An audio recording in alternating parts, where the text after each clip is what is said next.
Today I want to talk about what kind of experiences do you want your children to have.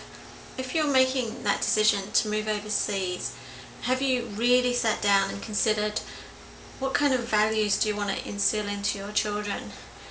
Do you want them to grow up being able to cope with any change that comes their way, or to be flexible and to be able to move around and have that same kind of lifestyle that you're planning? Or do you want them to feel that there's a home comfort, that there's somewhere that's always home, that they have the security of their same friends and the same school and the same people around them?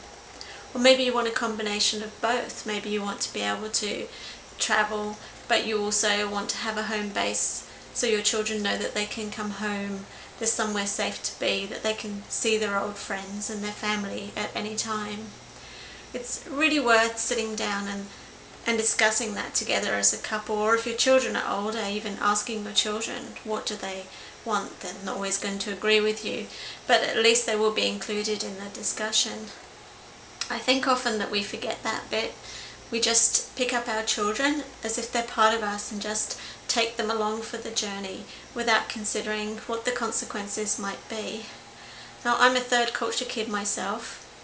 Grew up in my teenage years spent in East Africa, and I absolutely loved every minute of it.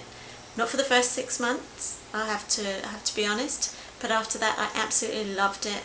I cherish every single moment of all my travelling years, and I wouldn't change that. But not all children are flexible, not all children are adaptable. We all have different personalities. So just really consider this before you make that decision. What kind of experience do you want your children to have?